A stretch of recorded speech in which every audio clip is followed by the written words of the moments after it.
We got Verizon 5G home internet. It's from Verizon. Safe choice, right? Well, some things that look great end up being not so great. Like the time you bought a shrimp roll from a gas station. Or when you bought that used sports car.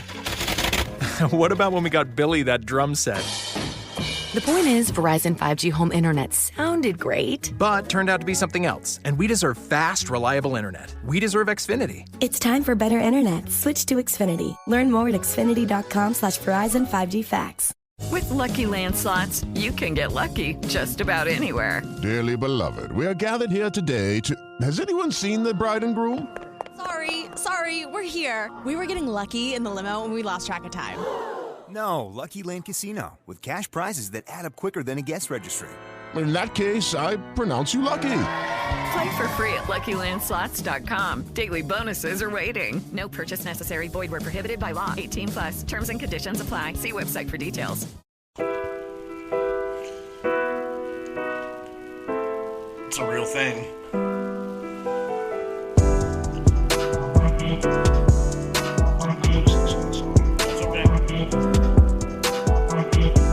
This is the real me versus me. So you gotta make a catchphrase. That's it, yeah. We got it. Whether this is gonna be on or not. Oh, it's gonna be on. You're coming up with a catchphrase. Welcome, buddy. You know, I'm super excited to have you on right now. we're here. We're here. But we ain't queer. That's my catchphrase. What's yours? What do we say for men in Arizona? Well, the problem is we got a lot of catchphrases. It just depends on what we're doing. Mm-hmm. You know, when in doubt, throttle out. Grabbing gears, passing queers. You asked me over a catchphrase. I was worried about the men in Montana. Am I supposed to know what that is? The men are men and the sheep are nervous. I don't know. Oh, yeah. Something like that. So, and where my family's at, them goats are freaking out. But Missouri? Yeah. Oh, this is super exciting. So, we got you here. This is my buddy, Austin Mathews. We have him to talk about being a complete psychopath. That's where we're at. Probably definitely not a psychopath. He's one of my most favorite people on this planet. And we're here to discover why. So tell me... I'm sick, so I'm going to be sniffling a lot, and coughing, and all the above. Tell me, to jump right into it, I'm curious, honest to God, tell me one thing that's like pivotal, that is completely like stands out in your head from whatever point in your life it is. That was a. Give me one thing that stands out growing up that might have helped you mold. In a good way or a bad way? Because there's a lot on both sides. Tell me what you want. I'm looking for. The only thing that comes to my mind would be high school football. High school football. Yeah, freshman year, you're gonna laugh. Had my Meta Militia socks, my red DVSs, and khaki Dickies sagging way lower than they ever should be on a white guy. I didn't know you then, but I can see it in my head. Oh, dude, it was bad. I was bro all the way. But my dad wouldn't let me have both ears pierced, so I only had one ear gauged, like a weirdo. Great. And I'll never forget it, my high school football coach, who is 6'8", at the time, probably 400 pounds of fuck you up. Jesus. Yeah, he changed that up pretty quick. I remember the first day of practice, I realized I am not the man I thought I was. And, yeah, pretty much from then on, high school football has been both a good thing and a bad thing for me, I guess. A lot of work ethic, a lot of good things, but at the same time, well, you see me walk around. Yeah. Yeah. Limp and waddle like it's nobody's business. Yeah. The pain is so prevalent, it's not even funny. I love when people look, oh, damn, something's wrong with your face. I'm just... I don't know what to tell you. So from that point, what do you think would be...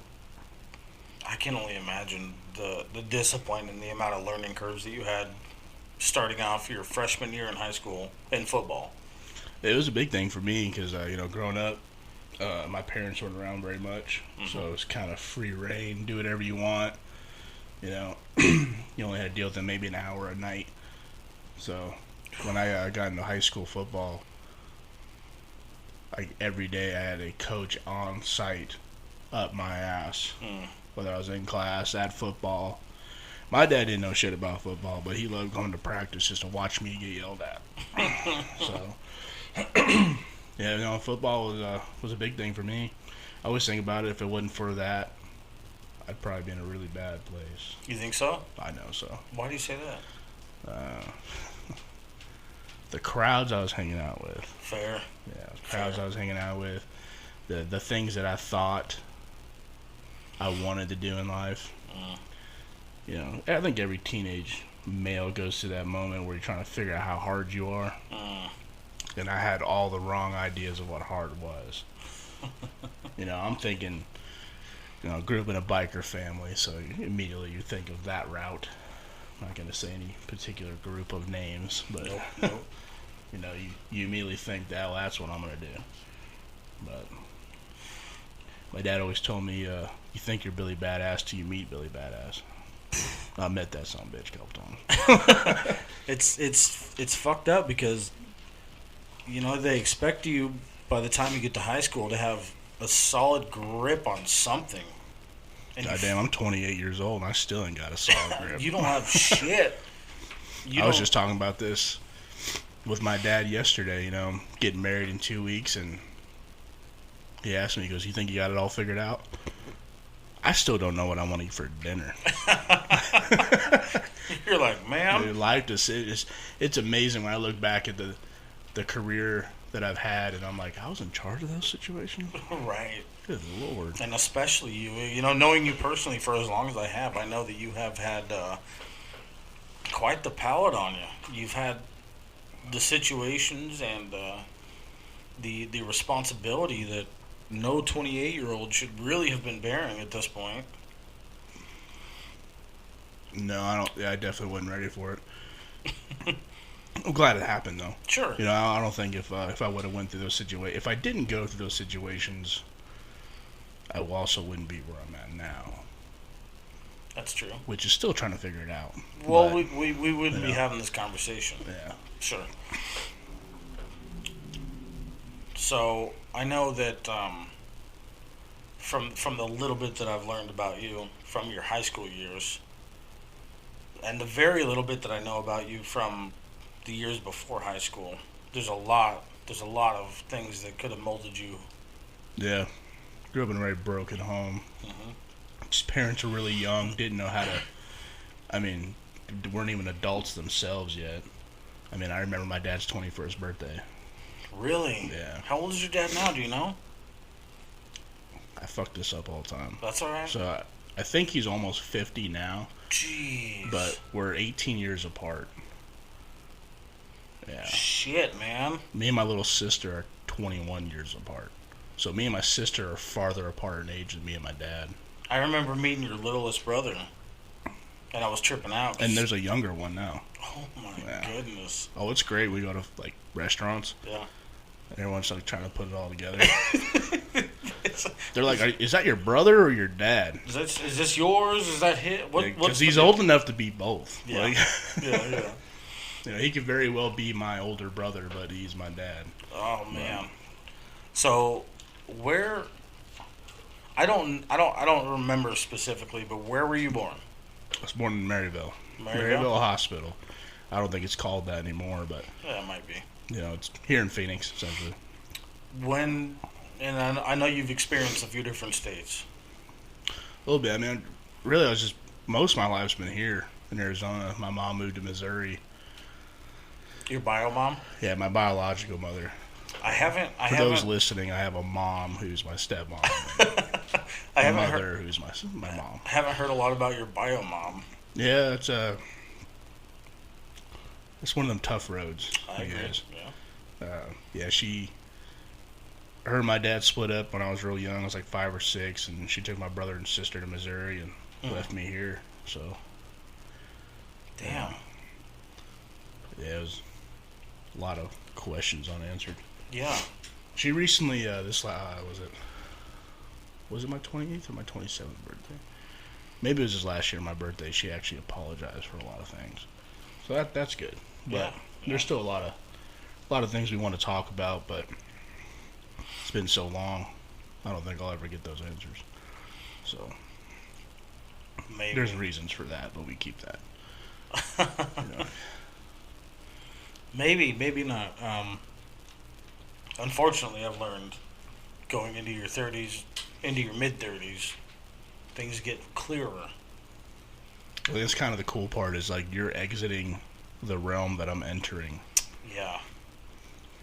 I have got a lot of people that are older than me, and they keep telling me, just give it a couple years, you'll start to figure it out. Because right now it feels like fucking hell.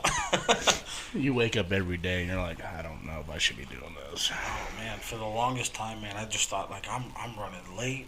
I'm not doing things on time.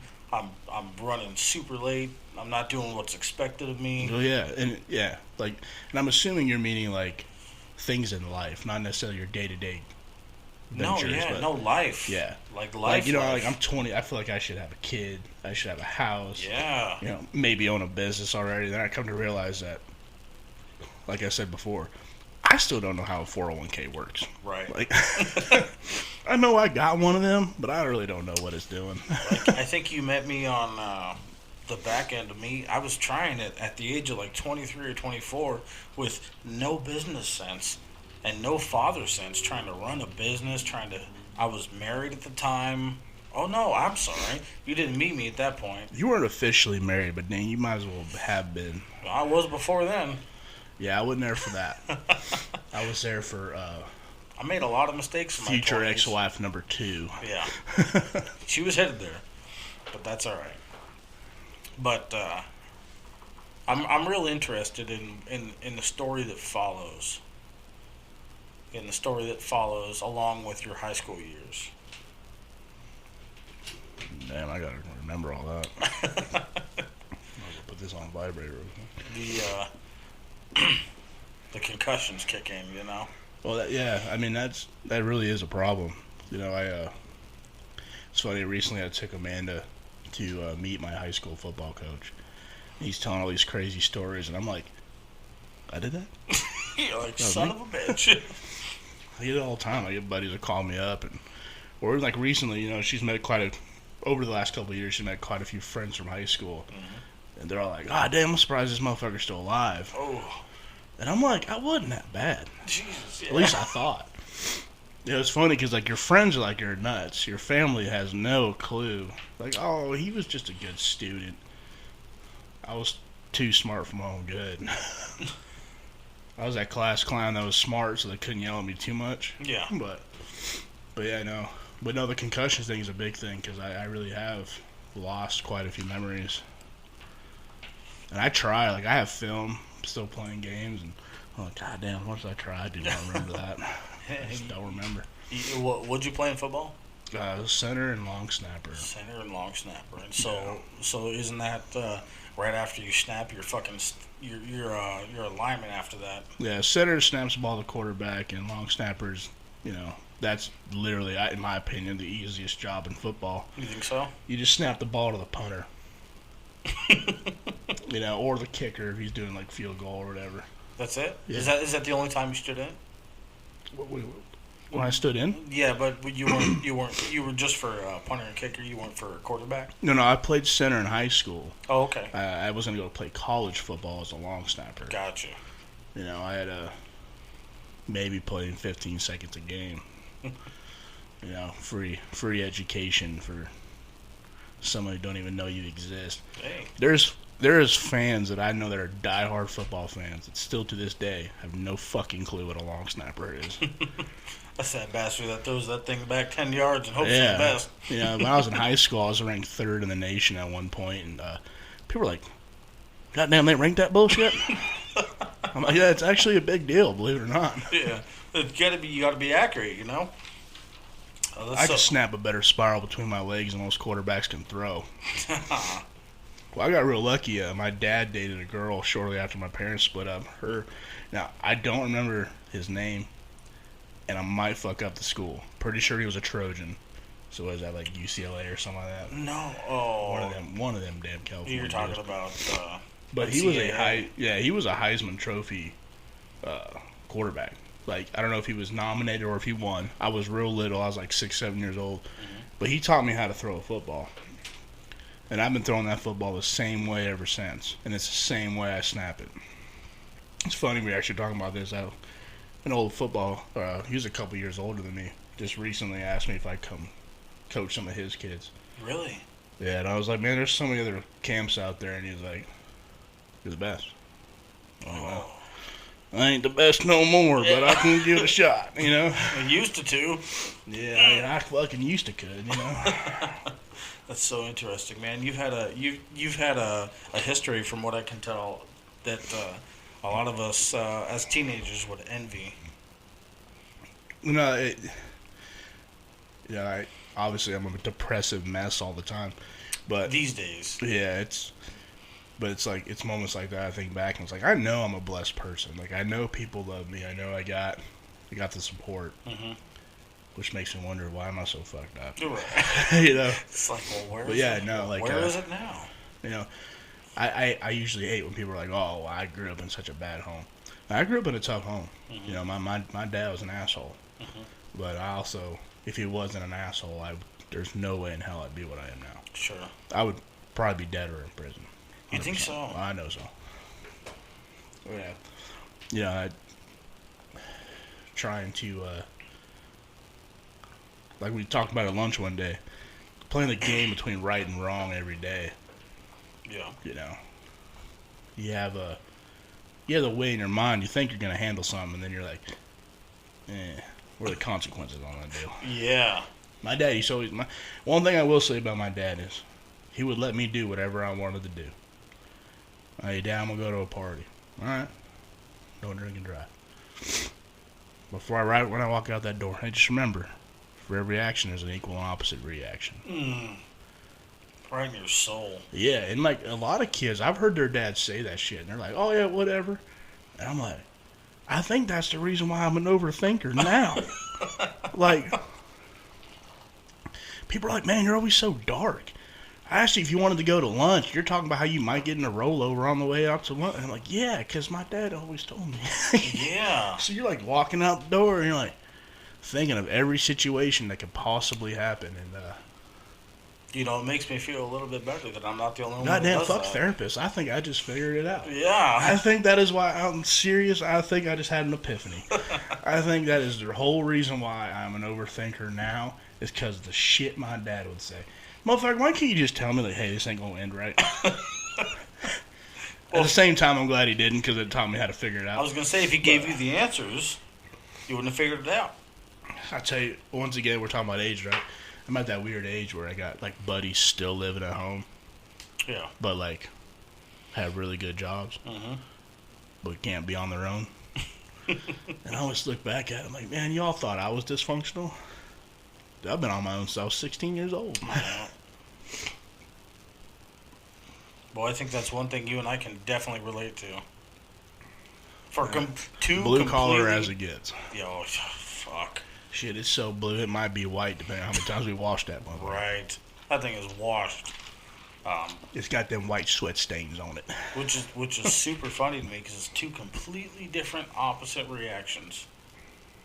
You and I led two completely different lives. We did. You know, it's funny. I always, me and Amanda talked about this, which is still interesting for me because your guys' history. Yeah. But yeah, that's a whole other deal. Yeah.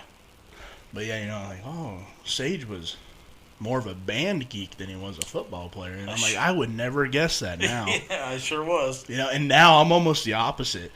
Like, you hear all the stories of me in high school, and I'm like, man, I'm a mean son of a bitch. But now I'm like, hey, man, that motherfucking drum line's pretty hot, dude. I still get excited over a drum line.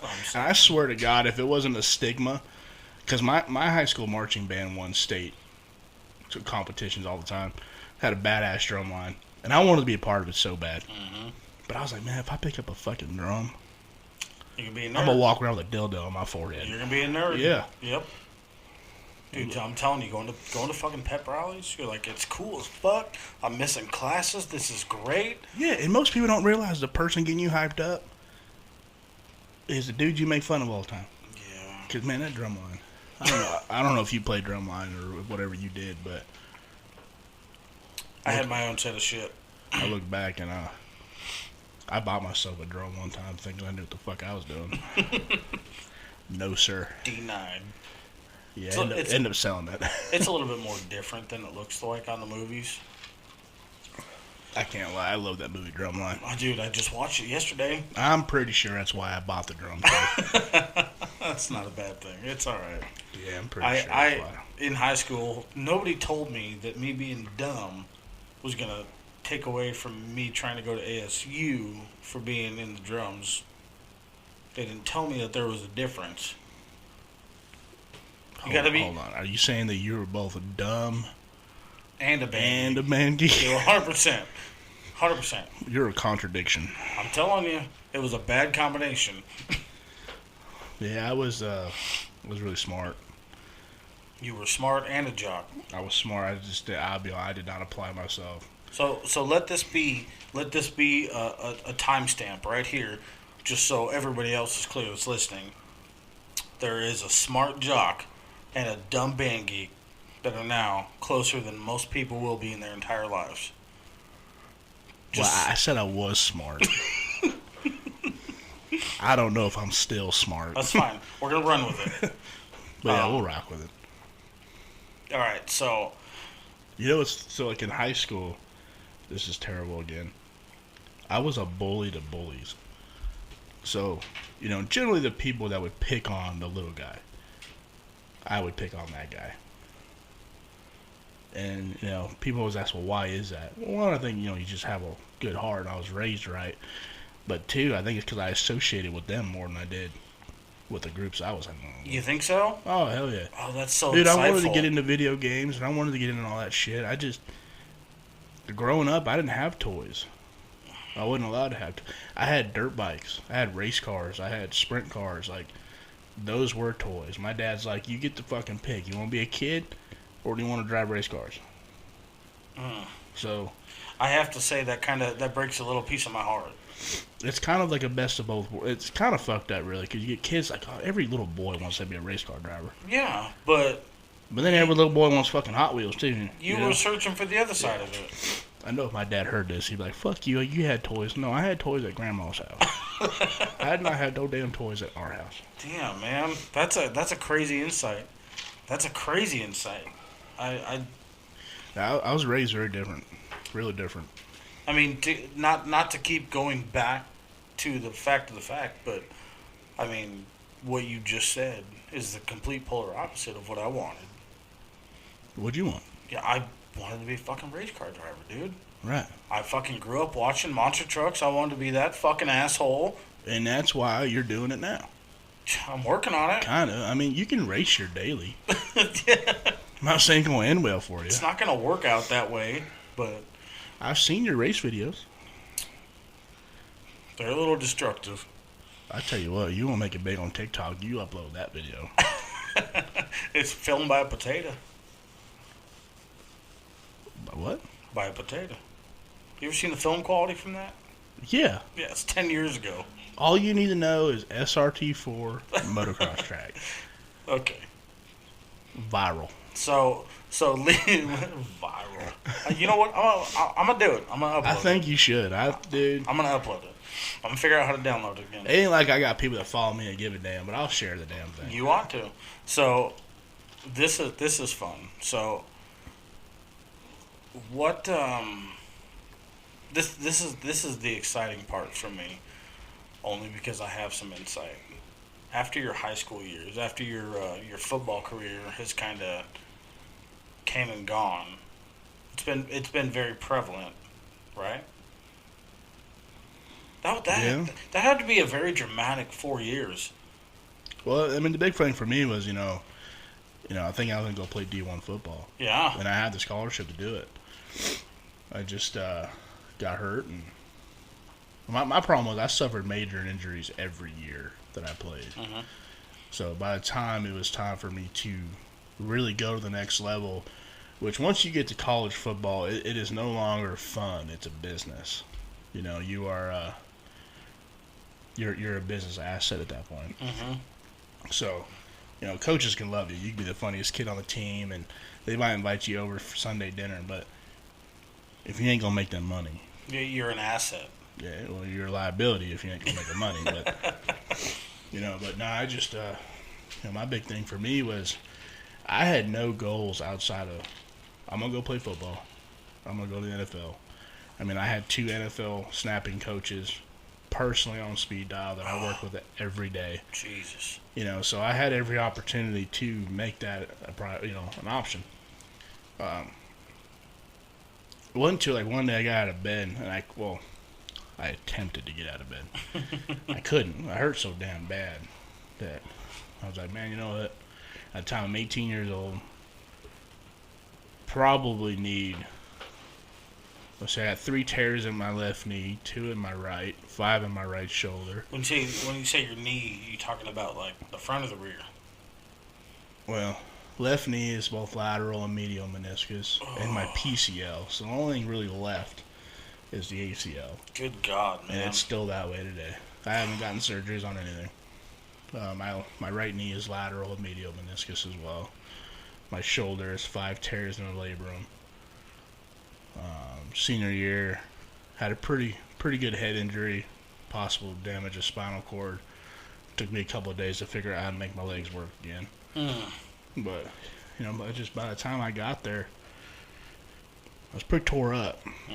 And you know, when it took 2 hours of physical therapy and tape to get you out to practice, start to realize maybe I shouldn't do it no more. This may not be it. It just wasn't fun. Right. You know, even in high school, I was a big boy. You know, my playing weight was at least 290, and I was built like a brick shit house. My dad had to carry me upstairs every night. At what height? At what height? At what height? Shit, we ain't gonna talk about the height part. Come on now, it's important. I was 5'10". There you go. Yeah, that's important. Well, my coach told me I was 6 foot with cleats on, but yeah, I'll take it. Yeah, so on paper it was 6 foot, but I was 5'10". Okay. 5'10", 295, and pretty good athlete. I mean, I ran a 4.6 40, and like you said, I was ranked nationally as a long snapper, and held a lot of lifting records. But yeah, man, it was literally one day I woke up and I'm like, I don't want to do this no more. Really? I still think about that all the time. That was probably one of the only times that a decision, there was like 100%, this is what I'm making, this is what I'm doing. You're not going to say anything that's going to make me think otherwise. And I haven't looked back. You know, I still think about like, damn, you know, what if I stuck with it? But, can you pinpoint the day or? Oh, heck no. But it was senior year or what? Yeah, it was senior year. I wasn't going to go to Mesa Community College because of my injuries. I was going to play football at Mesa Community College back when JUCO, junior college, was still a thing. I had an apartment, signed on it, everything, had a roommate, had the whole deal. Moved all my stuff there. Damn. And I actually went to my old quarterback and kicker, who was a year older than me. He's kind of one of the reasons why I had Division I looks, because you know, he was getting looked at by Boise and ASU, and he's an amazing kicker. I mean, same thing. If he didn't tear his ACL his senior year, that dude would probably be in the NFL right now. The dog. The dog. But anyway, that same weekend after I moved in, like literally I didn't even unpack nothing. I just put stuff in my room, and we went and stayed the night out of his grandma's ranch out in Tonopah. And when it came time for breakfast, they woke us all up. And it literally took him and his grandma to get me out of bed. Not that I didn't want to. I physically couldn't move. Pain? Pain. Goddamn. You know, and I mean, like I said, I had stomach ulcers from eating so much ibuprofen. I mean, I ate it like Skittles. So I fucking understand that pain. yeah, I do the same thing. so it was right then and there. I literally told them at breakfast, like my parents don't know this yet. I literally just moved my stuff in yesterday. Mm-hmm. I don't want to do this no more. I don't want to play football. Damn, man, that's a pivotal moment. Yeah, it was big. I mean, especially because like any father-son relationship would know, like your first thing in your head is like, I don't want to piss my dad off. Yeah, because your dad always wants to play football. Yeah. Well, I was pretty lucky in that sense though. Like my dad tried playing football in high school, had a back injury like his freshman year, and just never played again. But my dad is like the scariest dude on earth. He's a little terrifying. He literally intimidates everybody that meets him. My dad is like no shit the dude who will kill you with a smile. And it like I grew up that way. Yeah. Like there was no fucking around. If he was fucking mad, you knew about it. I can see that. One of my best stories I got from my dad. I don't know. I was in high school, but I think it was like freshman year or something like that. I was pretty young still. I went to go visit my mom in Missouri. He picked me up from the airport. We drove to this bar where my stepmom's friend was singing in some band. And my stepmom's qualified, if you know what I'm saying. Yeah. So, yeah, you met her. Yep. Some dude comes up behind her, picks her up by her chest, and walks away with her. Oh, no. You know, she's 5'1", pretty easy to do that. Sure. I remember my dad just looked at me, looked down at his beer. I was like, fuck. All right, he handed me the beer. Oh, I'm 12, 13, 14 years old. And it was one of those, like, the band was playing, and you heard the hit over the music. Like, they stopped playing because of it. It's like movie quality shit. Yeah, one punch, my dad cracked a dude's eye socket, like, cracked his skull. And it's about that point right there I realized I ain't fucking with dad no more. It was at that point you realize that dad's been holding back from killing your ass. Yeah. Maybe I shouldn't test him a little bit. Yeah, no, because, yeah. Trust me. I can count as many times my dad's beat me on one hand, but I've deserved a hell of a lot more than that. I think my dad's thrown me into shit more times than he's actually physically hit me. I think in his mind, like, if I just throw him, it don't count.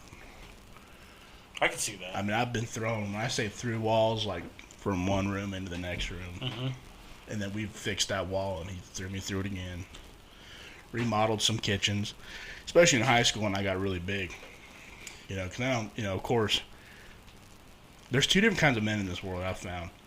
Men who will never try to test their dad, and men who will test their dad. Or have. And unfortunately, I'm that guy.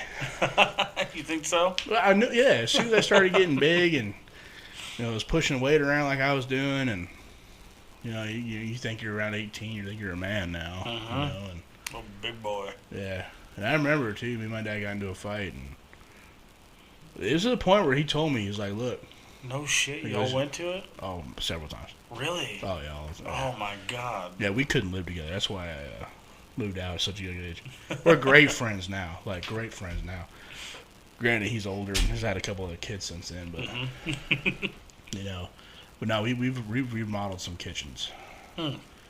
Multiple times. Really? Yeah. I can walk up into your kitchen, grab that island, and tell you whether or not that's going to hold up to a me and a dad fight. But, yeah, one time we got into a fight, and he goes, one rule. Can't swing punches. Because we both know we'd really hurt each other. So what were the circumstances? Well, body shots? I'm not going to say that I won this fight because punches were eventually thrown. Right. But me, I'm like, okay, I'm a all-American lineman, and strong as hell. And you don't want to throw punches, so you want to just push each other around. Well, I do that every day. You do that for a living. Guy's way bigger than him, you know. So we did some of that. When he realized he couldn't win, In that area, motherfucker kicked me in the knee and punched me across the face. And I remember I got up, and if it wasn't for my mom walking in that room right then, pretty sure I'd have ruined my life. Because I'd have hit him. Yeah. When he got up, he'd kill my ass. I was going to say, but... There would have been no hesitation. That's the point I'm trying to make. It's not that I swung on my dad. There's two different kind of guys in this world. Okay? Men who will kill you, and men who think about killing you. There wouldn't have been a thought. No. My dad had been like, well, do we cremate him or do we bury his ass? So... Call the funeral home now. Get it arranged. Yeah. Nah, yeah, I mean... I've met some friends that are like, oh, man, I would never fight my dad. I'm one of them, I think. Well, it just goes to show how stupid I am. I don't know if that's stupid or not. I mean, I will say one thing. Knowing who I know now,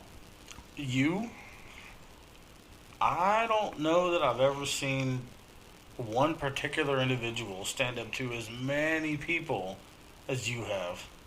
I think I've just been lucky. A lot of it, I think, is intimidation more than anything. Because I'm not saying I'd have won every fight that I stood up against somebody in, but I can tell you that a lot of them thought about it before they said something back. I've watched you talk a lot of fucking hard game to a lot of people without a fucking twinkle in your eye. Just nothing going on. Yeah, I'm still not proud of that. There's been quite a few times I've gotten back in my truck or... There's still to this day... I'm like, God damn, I walked out of that. There's still to this day, I'm like, I'm just going to walk away because I don't know what's about to follow. Yeah. Yeah, I've gone in a situation where like, why don't you carry a gun? Well, I don't need that damn thing. See, well, there's two problems. One, I know I'll use it. It's been proven. I've had someone steal my car and I've shot that son of a bitch. Really? Oh, yeah, I shot a guy. I didn't tell you that? No. Yeah, some dude stole my Subaru, had my gun in it. Found the Subaru. He was out of some other kid, like at some party. I found my car and I'm in my car trying to leave. These kids come walking out acting like I'm stealing their car. Right. He pulls a gun out on me. So I just pulled my gun out, which was still in my car. Because I never physically carried one. I always just have one in whatever vehicle I'm in. So it was in the Subaru that they stole. Yeah. So I pulled my gun out and shot him right in the thigh. In the thigh.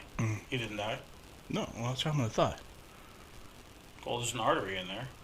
Well, he lived? Better be lucky I ain't aiming that gun. He lived and you're still outside of prison? Yeah, cops showed up and everything. They took my gun, but I never got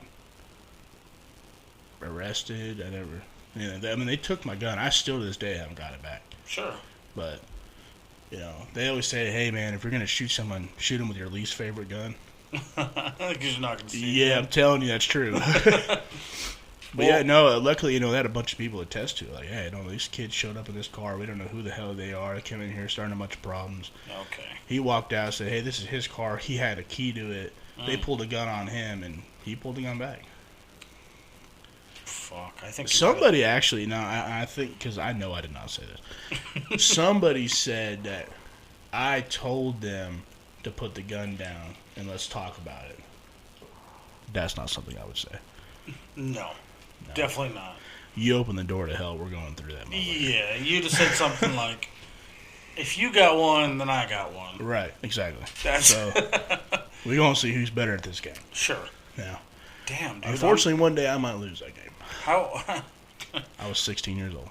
Yeah, okay, 16. Okay. Which is even more scary. Yeah, that's terrifying. Dude, I'm telling you. Is that you, out here?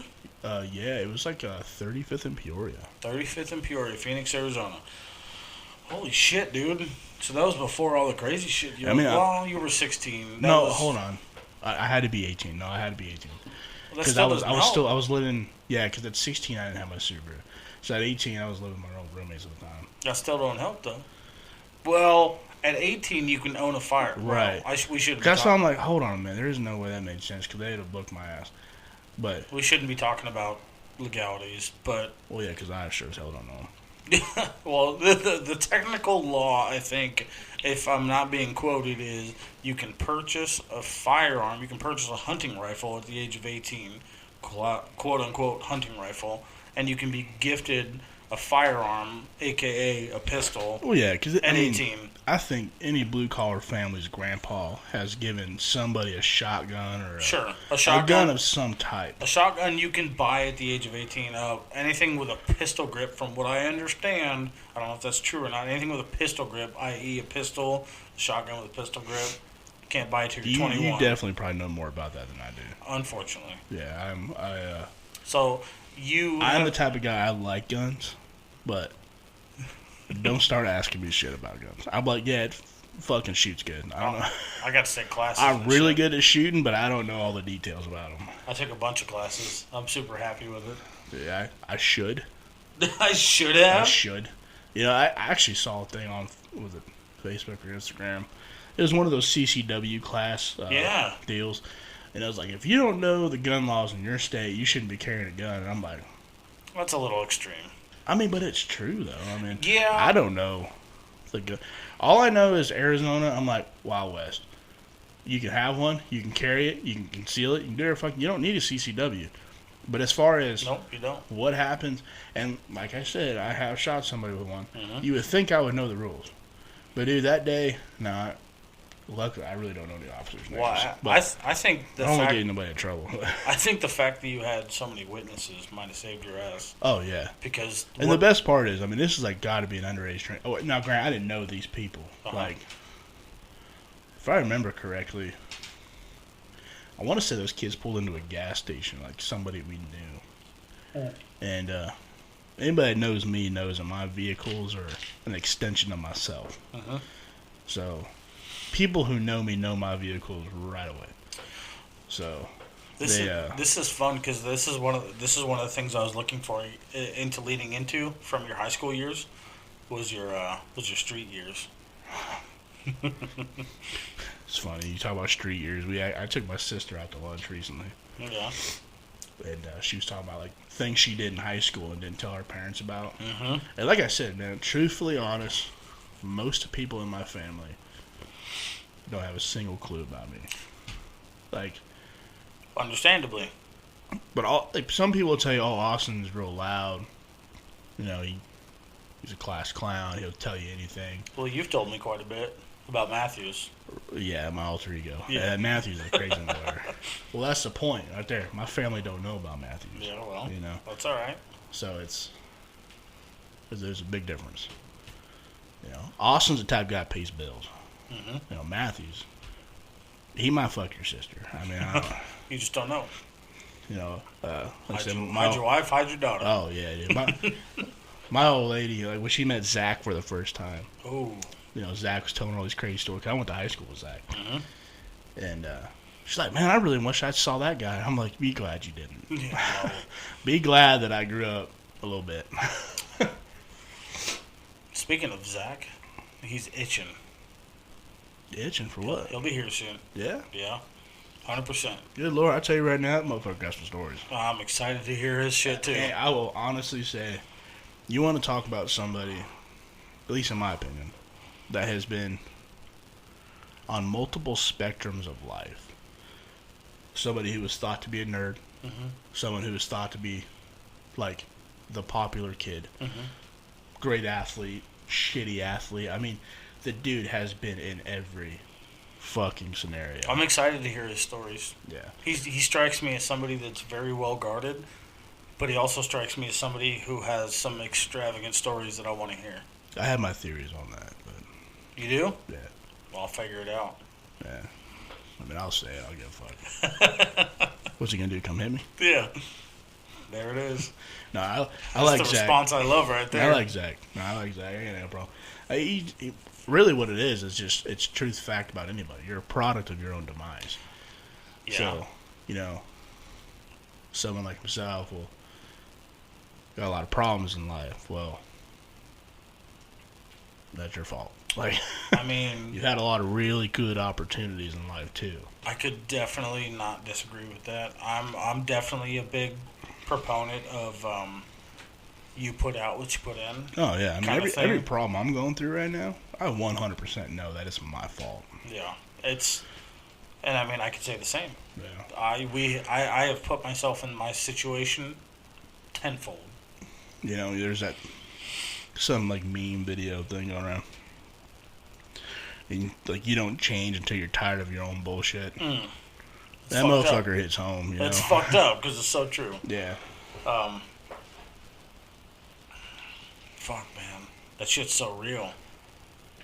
Do you believe in, like, when people say shit like, you know, you get back the energy that you put into the universe? That kind of shit? I mean, yeah. So, I mean, I'm not all mystical about it. No. Yeah. You don't have to be mystical, but, like... Yeah, I know about all that fancy shit you just talked about, but... Like... Somewhat, yeah. Something like, I don't know, man. Well, I mean, like, example, like, at work, you know, I always tell people, like some guys think I'm in a bad mood. You know, I'll go sit in my truck and I just do my own thing. Watch my videos or take a nap, whatever the hell I want to do. And some guys are, oh, he's pissed off. Like, he's having a bad day. And it's like, yes and no. You know, it's like, I'm not necessarily having a bad day, but I ain't necessarily having a good one either. Right. And it's like, I don't want to bring that out to everybody else. It's just another day. Yeah. We're working. Well, it not just that, but, like, you know, say you are having a bad day. I don't need your bad day to fuck my day up. Right. You know? Because one thing I've learned, you know, a lot of people play this pity shit. Everybody's got shit. Everybody's got something they're going through. So because of that, and I relate to that, if I'm having a bad day, I'm just going to stay away. Because Lord knows you got 1,000 things going on outside of work that you got to take care of. You sure the fuck don't need to listen to my problems. Right. You know? And a long time I always thought, well, maybe it's because those people are waiting for you to show your vulnerable side so they can show you theirs. Well, that statement hits home in a way worse way than it should. Yeah, but me being the person that I am, I'm always the guy who wants to help fix it. Well, you can't fix somebody else until you fix yourself. You know, and that's something that I have learned recently. I think our boss said it the best, Greg. He said, your problem is you've been so strong for everybody else for so long, you don't know how to be strong for yourself. And I was like, it's really true, though. That one definitely strikes a nerve. You know, because I can probably help you fix your problems in 10 minutes. I don't even know where to start with mine. Because I haven't thought about it. I haven't sat down. I haven't thought about it. It's so fucked up. You say that he said that recently because I just had this conversation with somebody else today without even realizing. You know, it just came out of my mouth. No. And I didn't even put it into perspective. Yeah, you get put in a leadership role, especially at a young age. Right. You know, and yeah, you're expected to be strong for everybody else before you learn how to be strong for yourself. So before we go any farther with that, I want to take a step back. And I want to have a little bit of a background talk as to what we're talking about. Oh, good Lord, we got a lot of background talking about. You can keep it vague. You can do what you want with it. But what are we talking about? What did your dad do that led you into this career? Well, I was born and raised into towing, so spent my whole life around it. As much as he tried to not let it happen, it was my dream ever since I was a little kid. Towing? Towing. Okay. I mean, there's nothing I wanted to do, except for maybe be a cop. There was only 2 jobs I ever wanted to do, because that's my family deal. You're military, you're law enforcement, and or towing, and that was it. You know, I decided to be in a tow truck. My dad's got videos of me being a little kid, flipping over semis and loading cars, standing on milk crates. Yeah. Just fascinated by it. Started out behind the scenes, kind of doing repo when I was 16, kind of helping out. You did repos? Yeah.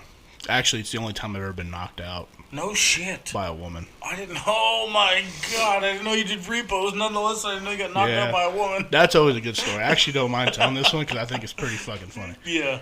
So one thing they tell you about repo, like when you're a rookie, you know, the bank guy will be like, "Hey, you got to get the keys." Okay. Well, anybody that's a professional, when I impound your car, what do you think you're going to bring with you when you come to get it out? fucking keys. Right. Okay. So most of the time, you just hook up and go. Well, this happened on my first ever repo. First one. Mm-hmm. I really don't remember the car. I just remember, gotta get the keys. Back in the driveway, hooked the car up, ready to roll. And the guy that was training me was like, let's go. I'm like, no, dude, we gotta get the keys. He goes, you go ahead, I'll sit in the truck. He's just fucking playing you. Yeah. Well, something else I didn't realize, too. Most good repo guys, they know you pretty well. Like, repo is 100% legal means to steal a car. Yeah. When I did repo, dude, I would follow you around for weeks. I'd know your every move. I'd know your daily routines. So I knew when to get you. Really? Oh, yeah. Oh, repo is damn. a fun job, but it is a risky, especially in the world we're living now. Especially out here. Dude, people don't have common sense nor morals. Like, Yeah, I would never do it again. And everybo's got a gun. Yeah. Most of them don't know how to use that damn thing, but they might get lucky. You never know. Yeah, you just don't know. So, I went and knocked on the door. This girl built like a linebacker opened the door. I introduced myself and told her I'm here on behalf of so-and-so finance and repoing your car. I got a repo order. I need your keys. She punched me between the eyes. One hit. Didn't see it coming. And I remember waking up in the tow truck with the guy training me fucking laughing his ass off. But, so anyways, that's that story. That's pretty good. So I started out towing at a pretty young age and moved up the ranks pretty quick. When was that? How old were you to do repos?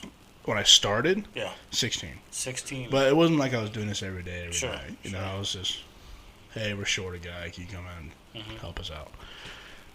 I would say I probably didn't start full-time until I was 18 years old.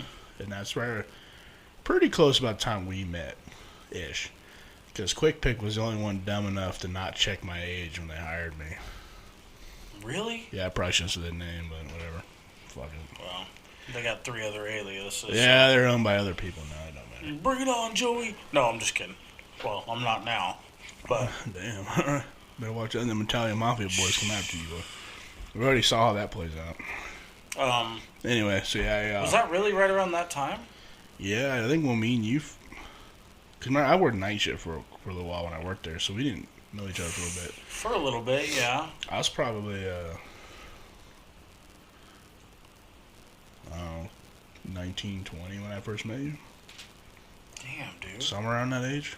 Holy shit, that really puts a fucking grip on things. Yeah, it's been every bit of 10 years. Fuck. It don't seem like that long ago. No, it doesn't. Unless my math's fucked up, which it could be, but... No, I mean... That's about right.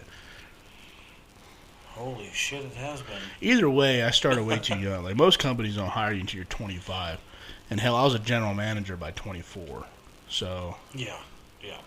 Before I was even legally allowed to be insured, I was running a multi-million-dollar business. Perfect, right? The business was perfect? No. I was definitely not perfect.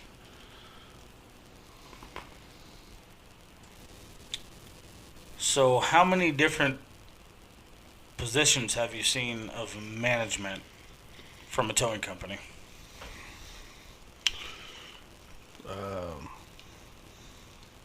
Like titles of positions? Sure. Quote unquote. I guess like if you start from if you do the ladder. Yeah, let's do that. First position I had was I guess you can call it like a lead driver as far as light duty goes. More of like you weren't a supervisor, you weren't a manager, but if other people needed help, generally you were more the guy that had a little bit more experience, more knowledge. So where'd that start? That's age, form, or company. Like how old was I, or what company? Both. Well, technically, what company gave you that? Western Towing. Western? Yeah. Okay. Which is a company that I went to after Quick Pick, where I met you. Which obviously you know about because you followed me over there. But yeah, shortly after I started working there, the kicker with that one was the general manager at the time. You know, him and my dad have been friends since they were 5, 6 years old. At Western? Yeah, so Okay. he obviously knows my background, knew what I was capable of. So as soon as I started there, it was literally like zero training. Here's your uniform, here's your truck. Good luck. Good luck. Good luck. And then it didn't hit off right away. I was just, wanted to prove myself. I'd say probably 6 months, because I worked there twice. 2 years the first time, 2 years the second time. Sure. Probably the first 6 months, just showing them what I could do, and then after that, they're like, hey, we're going to have you watch over the new guys. Okay. Like, I was in charge, like, not want to say in charge of training, but I was a trainer. Sure. And, which obviously you worked there, so there's only certain people that are trainers there. And then shortly after that, it turned into, well, we've had these certain group of drivers that have been working here for a while, but when they need help, we're just going to have them call you. Okay. I've seen that a couple of times. Yeah, I mean, I have a knack for it, I guess. I don't know. Sure. Really good at the physics and the geometry and MacGyver. MacGyver. I tell you, people who think tow truck drivers are dumb as hell, or those people are dumb as hell. They don't know what it takes to, like, figure out the stuff that we get. You show up on a car that's, rolled through somebody's house into somebody's pool, and you're like, the fuck am I supposed to do with that? You want me to do what with that? Yeah. Yeah. Which, I mean, obviously this is much farther into my career, which then made me realize, like, training and understanding. It takes one person to do something, to figure it out. Then it's like another person to, like, know the math of what they're doing. That obviously comes later, but so yeah, started babysitting drivers At Western. And then literally it's like I got suckered into it. I feel like feel like you did too. it was like one night, like, hey man, can you take a truck home? We need you to help out just in case. Like, it never happens, but just in case. It's like once a month. Just good luck. And it was like every fucking night. Yeah. Hey, so-and-so needs this, or you need that, or hey, that. It just, I don't know, man. I don't know if, like, the leadership stuff that I learned in football kind of came into it, but, like, you did whatever the team needed you to do. Sure. So, which is, in my opinion, a very good and a very bad trait. I would say, for you, it's become a very negative trait. It's, yeah, I mean... It hasn't proven well in your past. Well, it has. How so? But it hasn't. How do you think so? Like, financially, I'm very successful. Sure. As far as what a tow operator would be. Sure. I ain't got no millions of dollars or nothing like that. Don't be hitting me up for no loans. Because Because Lord knows I'm about on the filing for one myself. I was just about to text you. But I'm very blessed to have made the money that I made. But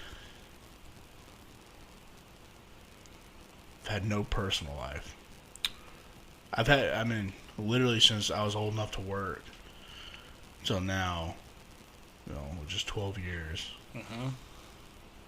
I've had no life whatsoever. I think this is something, if you don't mind, I'd like to dabble on for just a second. Yeah. I have by no means ran the same lifestyle that you have, by any means. But I have dabbled in it off and on throughout my 20s and 30s. One of the things that I was recently bestowed upon was my family, particularly my siblings, did not realize the extent of what my lifestyle means in a lot of different degrees. They all thought I was just a tow truck driver. And at this point, I'm going to probably get in trouble for saying so, but at this point, they probably just assume that I'm something like a AAA driver. Yeah, that's the big thing for me. Like, or, me, I'm a CDO guy, so I drive the big shit. It's a little different. I get so you're like highway through hell? Fucking daily. Yeah. And it's like, I mean, yes. Kinda. But no. Like, that fucking show pisses me off. You just get it all day, right? Yeah, because I'm like me being the educated, been to all these training schools and classes and events. You've been around the nation for school. Yeah, and 100%. I watch these fucking shows, and I'm like, you guys are about to fucking kill yourselves. So it's like, it's a bittersweet. So... And of course, TV's got to do their thing, right? So they make it way more dramatic. Like, don't get me wrong. Do I have PTSD? Yes. Yeah. Have I seen things that I really wish I didn't? Absolutely. Mm-hmm. But the industry, it's one of two ways. Either people think, like you said, you just do jump starts and fucking tire changes all day. We just pick up motherfuckers on the side of the freeway. Right. Which is obviously not the profession that me and you are in. No. We're more in the dirty, gritty, keeping the roads cleared up. Especially now. Cleaning accidents, especially with the company we're with now. Right. Which comes with some unfortunate negative side effects. It's fine. Yeah. It's not fine, but it's fine. It's fine. Yeah, it's fine. But I get that a lot. I get people, it's one of two ways, man. It's either they think that you think you're a first responder, which I will say there's a lot of tow guys out there that think that they're up there with fire and police. We're not. But they fucking aren't. We're not. Will I say that I'm smarter than some of them? Absolutely. Hold on. Let me break you for a second. You said we're not? Wait, who's not? We're not first responders? Well, technically we're not. We're third responders. I don't know if y'all heard that break in the action there. Well, it's why do you say that? Well, okay, I would agree with the third responders part. When an accident happens, sure. Who do you call first? Okay. That's fair. Who do you call first? That's fair. Call 911. Okay. They call the cops out first. Mm-hmm. They call EMT second. Ish. Now, ADOT, or at least in Arizona, ADOT is dispatched at the same time the DPS on a highway incident. Boy, I am surprised as fuck to hear this from you of all people. Right, well, because I'm a fucking real person. Damn, bro. I thought your pride was higher than this. No, I have pride. But I'm real. Like, this is the point I'm trying to make. Because I've been to like, I don't know how to call it, but like AA meetings for tow truck drivers, for people that have talked about PTSD, right? I'm not saying that they don't, but the way that things are designed now, 90% of the time when you show up on scene, you don't have to see any bodies anymore. Unfortunately, there are moments you do. Mm-hmm. Okay? Like, I'm not saying it's not possible, but it's not as bad as it used to be. Like, my old man, when I was a little kid, I've been on multiple scenes because the tow trucks used to get called out at the same time that everybody else would call out. It was all the same dispatch number. Mm-hmm. If you were on a police contract, if somebody called for that 911, everybody got the same call. It was all two-way radio. So it wasn't all phone call. Well, now, it's phone call. So it's like your third responder. And the sad truth is, we can't be first responders. I mean, just last night, I was heading out to a wreck. Had every light on my truck on, blaring the horn, and everyone's flipping me off. Mm-hmm. Well, I get that every day. And it's every fucking day. This particular situation wasn't that big of a deal, but it's like the faster you let me through, the faster you're going to get home. Well, that's what I want to tell everybody. Yeah. Do you want I wish I had a sign that I could just prop up. Like, look, if you let me get through you, you will be home much faster. Do you want your road clear? Right. I can fix it. Let me fix it. But there has been situations, someone like myself who is a rotator guy. For those that don't know what a rotator is, it's a crane, essentially. It's a crane on a tow truck. I spent a lot of my career lifting trucks off of passenger vehicles. Mm-hmm. You know, one of my last recoveries that we did at the previous job that we worked at together was a family of 4 trapped in a vehicle. Had no idea who was alive. Well, they can't find that out till I get there. You know what I mean? So it's like, sometimes, yes, I'm really important. Sometimes I need to be there immediately. Why did you gain... Where did that come from? Which part? This...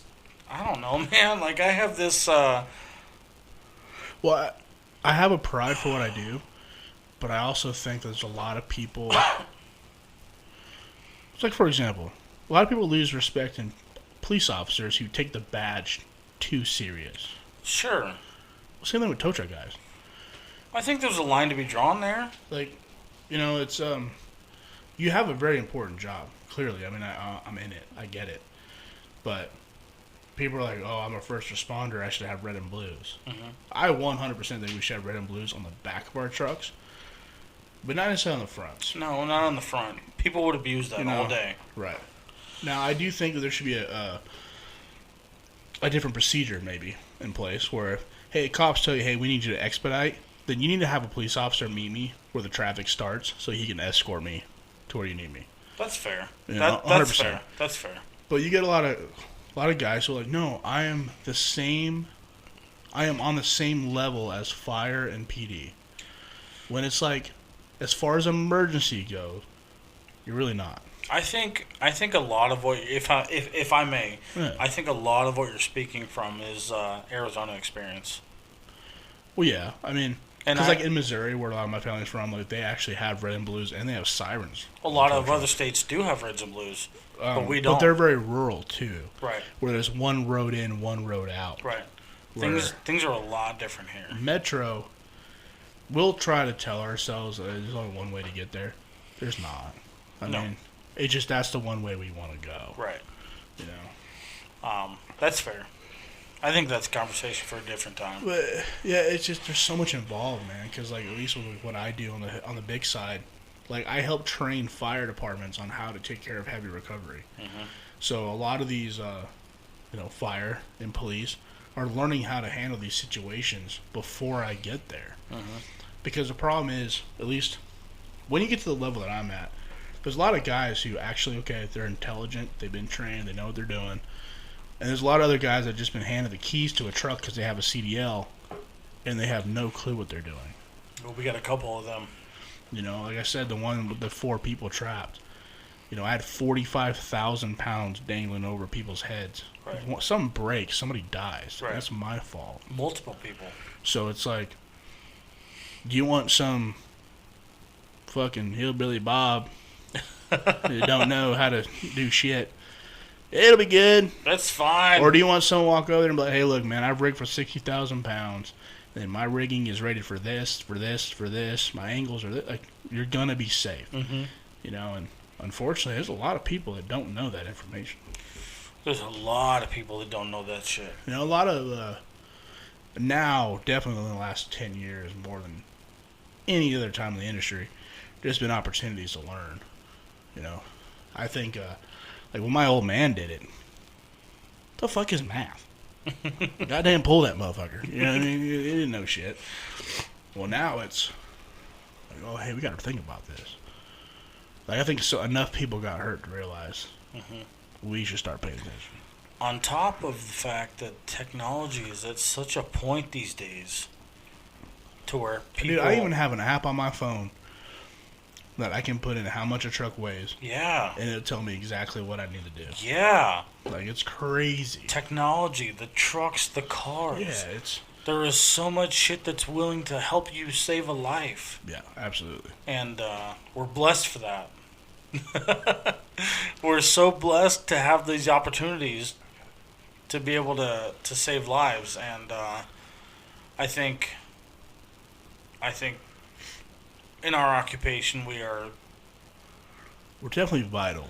We're vital. We're blessed. We're blessed and we're cursed. I will say that That's exactly how I feel. We're blessed and we're cursed. Because we're very important, yeah. but, like, nobody gives a fuck. No, I know, and it's so hard for me. Every fucking day. Heading to an accident. You know, like, I had a situation the other day. Somebody in our company did a suicide. Oh, God, yeah. You know, kid shot himself in the car. Uh-huh. We towed it. Yep. And people are like, oh, you don't have to. Like, I've been to psychiatrists who go, hey, you're not a cop.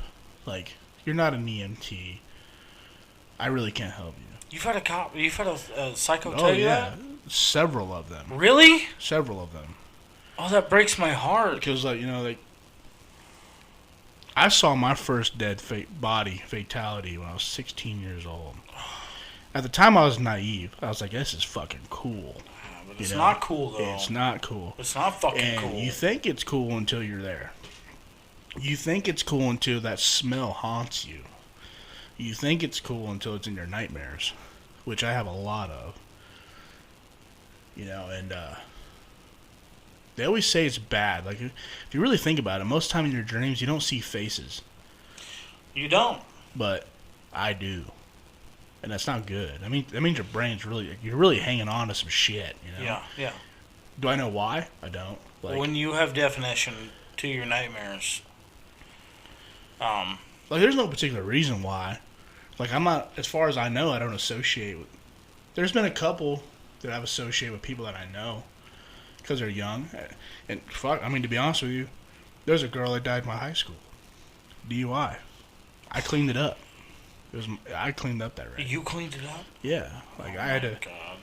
You know, and at the time, I didn't realize whose body that was until all of a sudden all the Facebook posts. I'm like, holy fuck, I did that. Like, I pulled the truck off that girl.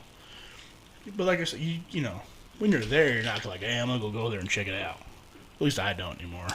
You see enough of it, you don't care to see it again. Going back to it though, doesn't it light? I hope.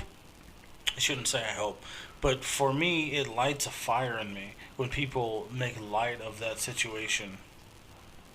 Make light of it, like, towards us, or no, like when the way you started this conversation, when everybody was talking about the car that was in our possession, you know, when they make light of, I have a very big fear of being desensitized. Well, I don't want it. Actually, I sidetracked. Like, no, you're right. 'Cause, like, prime example. You know what I'm talking about? So, people think that we don't have to deal with it, right? And, like, in this particular situation, yeah, our driver didn't have to physically see the body. Right. But me and our boss was the one who had to watch his father walk through those doors and just fucking fall apart. Yeah. And came to pick up his personal belongings. And like, okay, I'll come take you back there. He's like, no, I don't want to. Mind you, his son's brains are blown all over the fucking car. There's blood everywhere. Yeah. And he's like, I can't go back there. Right. So guess who's got to get back there? Me. Again. I have to get inside that car with his brain matter fucking splattered everywhere. Not once. There's skull fragments everywhere. But twice. And there's blood just fucking everywhere. That's what I'm talking about. Is that like being somebody who's suicidal? You see shit like that, you're like, you know what? Maybe I'm not that bad. Yeah, yeah. Like now that I see what happens. Yeah. It's I can hang on for a couple more days. Yeah. You know what I mean? Just but it's hard because like that situation. Now, for me personally, I had nothing to do with that situation except for put on some latex gloves and go pull this kid's shit out of his car. But now it's personal. You felt it. Yeah, now it's personal. I took that shit home. Yeah. Like, I remember walking in the door, and Amanda's like she knows. She's been with me long enough that we have a saying, good day or bad day. Bad day in our house means that there's been death. Yeah, I've had to deal with it. Yeah. So, at least with our new job, like a lot of drivers don't realize how much me, Greg, and Daniel physically deal with fatalities every day. So, Unfortunately, bad days used quite a bit around in our house. But she knows. Like, okay, bad day. Okay, for a long time, she wanted to ask a bunch of questions. And I get it. For somebody who doesn't know, wants to know.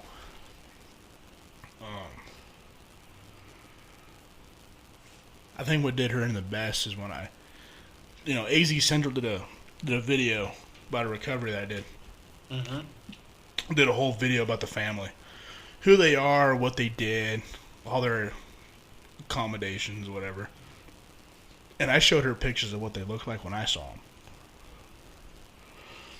Like actual pictures of them.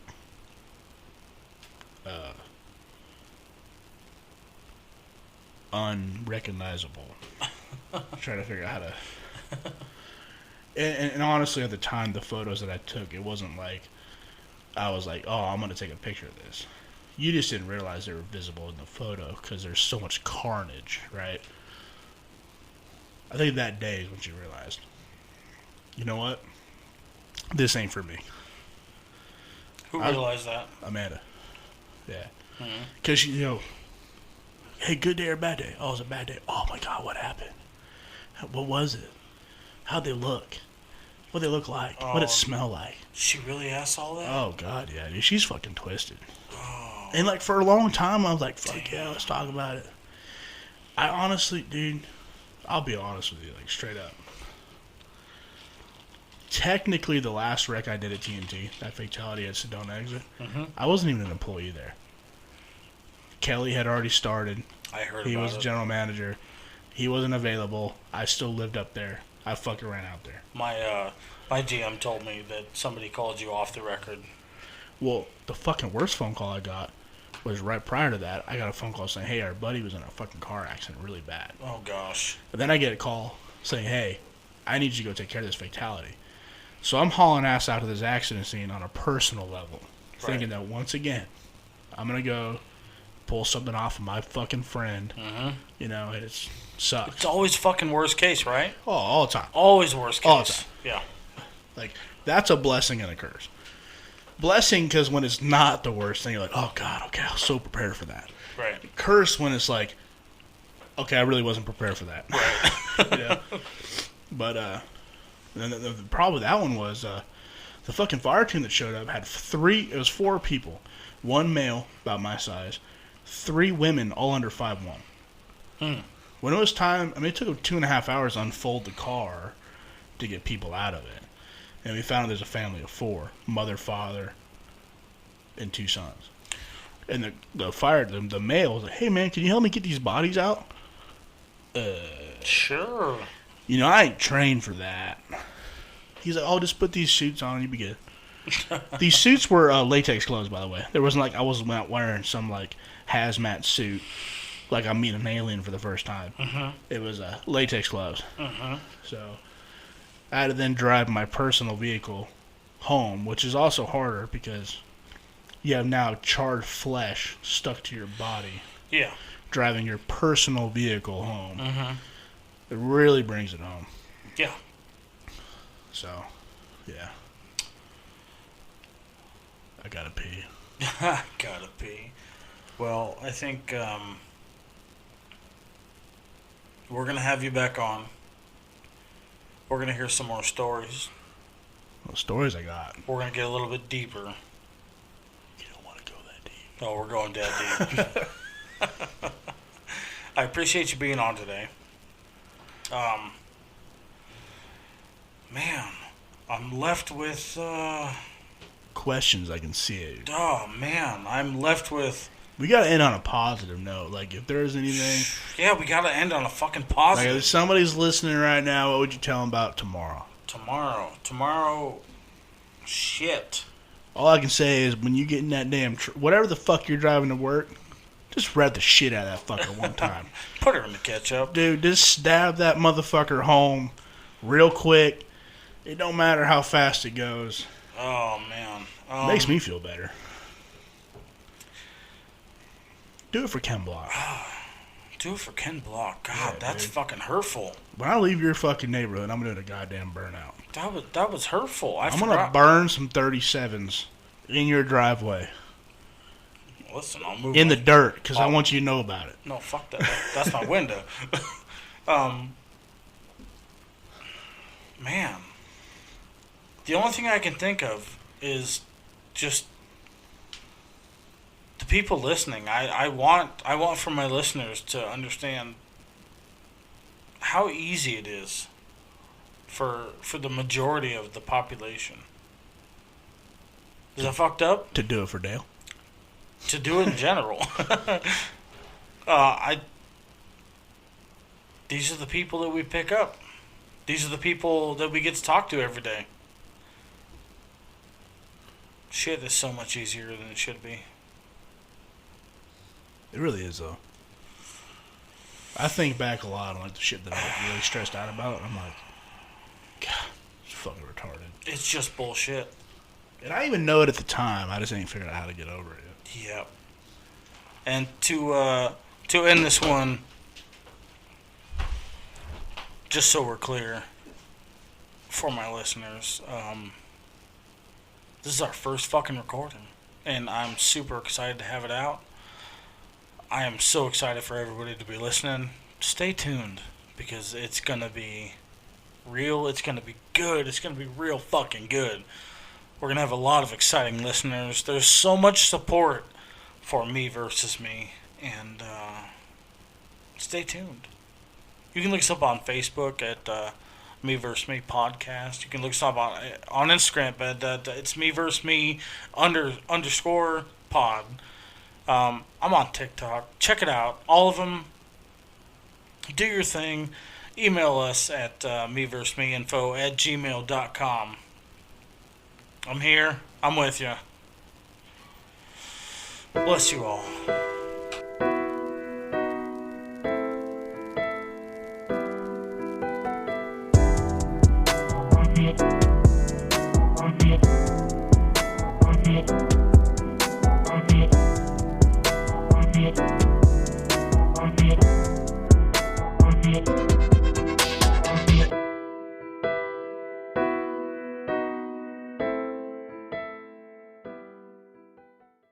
With Lucky Land Slots, you can get lucky just about anywhere. Dearly beloved, we are gathered here today to... Has anyone seen the bride and groom?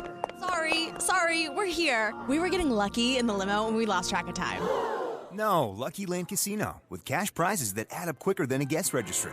In that case, I pronounce you lucky. Play for free at LuckyLandSlots.com. Daily bonuses are waiting. No purchase necessary. Void where prohibited by law. 18+. Terms and conditions apply. See website for details.